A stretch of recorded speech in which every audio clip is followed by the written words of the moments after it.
Welcome to the fourth video in the cryptocurrency series. In this video, we will be looking at some of the common questions and answers relating to Bitcoin. I have accumulated a list of common Q&A that I've read about and heard from people over the past year of my research on this new technology. So let's start with the first one. And this is a very common question. How are new Bitcoins minted or mined? So, new Bitcoins are generated by a competitive and decentralized process called Bitcoin mining. This process involves that individuals are rewarded by the network for their services. Bitcoin miners are processing transactions and securing the network using specialized hardware and are collecting new Bitcoins in exchange. The Bitcoin protocol is designed in such a way that new Bitcoins are created at a fixed rate. This makes the Bitcoin mining a very competitive business. When more miners join the network, it becomes increasingly difficult to make a profit, and miners must seek efficiency to cut their operating costs. No central authority or developer has any power to control or manipulate the system to increase their profits. Every Bitcoin node in the world will reject anything that does not comply with the rules it expects the system to follow. Bitcoins are created at a decreasing and predictable rate. The number of new Bitcoins created each year is automatically halved over time until Bitcoin issuance halts completely at a total of 21 million Bitcoins in existence. At this point, Bitcoin miners will probably be supported exclusively by numerous small transaction fees. The next question is, can Bitcoins become worthless? Well, the short answer is yes. History is littered with currencies that have failed and are no longer used, such as the Deutschmark during the Weimar Republic and more recently the Zimbabwean dollar. Although previous currency failures were typically due to hyperinflation, an issue that the Bitcoin does not face, there is always potential for technical failures, competing currencies, political issues, and so on. As a basic rule of thumb, no currency should be considered safe from failures or hard times.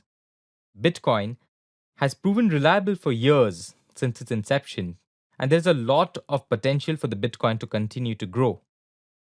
But let us remember that for any currency, even if it is non inflationary in nature, it can become worthless if it is no longer considered a legal tender, which can happen with the Bitcoin if more and more governments keep banning this particular currency. So the next question is, won't the finite number of Bitcoins be an issue if we want to legalize it as a legal tender all around the world?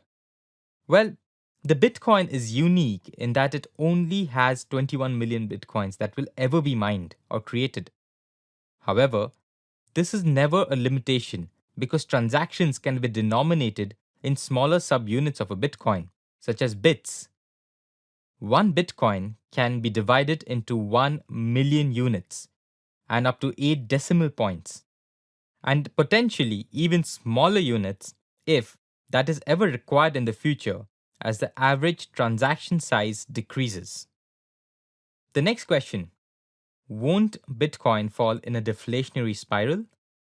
The deflationary spiral theory says that if prices are expected to fall, people will move purchases into the future in order to benefit from the lower prices. That fall in demand will in turn cause merchants to lower their prices to try and stimulate demand, making the problem worse and leading to an economic depression. Although this theory is a popular way to justify inflation among central bankers, it does not appear to hold true and is considered controversial even amongst economists. Consumer electronics is one example of a market where prices constantly fall, but one which is not in depression. Similarly, the value of bitcoins has risen over time, and yet the size of the Bitcoin economy has grown dramatically along with it. Because the value of the currency and the size of its economy started at zero in 2009, Bitcoin is a counterexample to the theory showing that it must sometimes be wrong. Notwithstanding this, Bitcoin is not designed to be a deflationary currency. It is more accurate to say that Bitcoin is intended to inflate in its early years, become stable in its later years. The only time the quantity of Bitcoins in circulation will drop is if people carelessly lose their wallets by failing to make backups. With a stable monetary base and a stable economy, the value of the currency should remain the same. The next question: isn't speculation and volatility a problem for Bitcoin? For Bitcoin's price to stabilize, a large scale economy needs to develop with more businesses and users. For a large scale economy to develop, businesses and users will seek for price stability. Fortunately, volatility will not affect the main benefits of the Bitcoin as a payment system to transfer money from point A to point B. It is possible for businesses to convert Bitcoin payments to their local currency instantly, allowing them to profit from the advantages of the Bitcoin without being subjected to price fluctuations. Since the Bitcoin offers many useful and unique features and properties, many users will choose to use Bitcoin. With such solutions and incentives, it is possible that the Bitcoin will mature and develop to a degree where price volatility will become limited.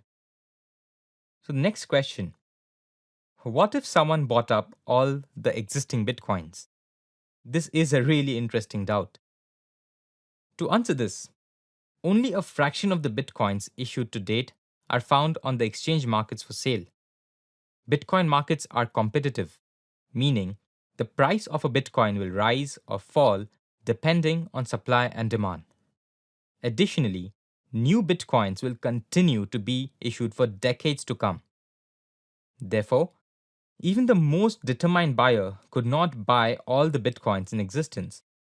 The situation isn't to suggest, however, that the markets aren't vulnerable to price manipulation.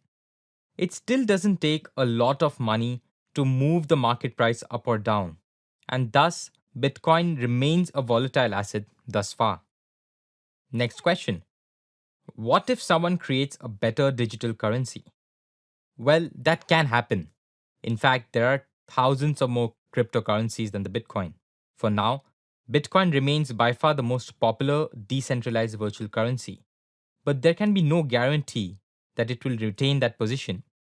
As I mentioned, there are already a set of alternative currencies which are inspired by Bitcoin, such as Ethers, Ripple, etc.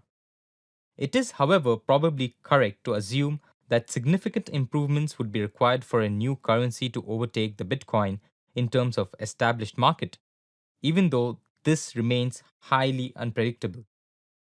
Bitcoin could also conceivably adopt improvements of a competing currency, so long as it doesn't change the fundamental parts of the protocol. The last question in this video is a really interesting one and one that I've encountered on several conferences. It is: aren't cryptocurrencies simply reversals to the barter system? This is a really interesting question, and the answer is it is in a nutshell, because essentially we are providing services and goods to the system or the economy and receiving goods and service in return, except here we are monetizing the value of those goods and services in a new form of cryptocurrency. This may sound like the barter system, but it is not much different than the system we follow today. We are using a common unit of value to quantify and validate different goods and services. Thus, you can call it a barter system with the advantages of the current system and fixing upon the flaws of the current system by making it more accurate, more transparent, and giving more power to the people. So, thank you, and stay tuned for the next chapter: the future outlook for Bitcoins.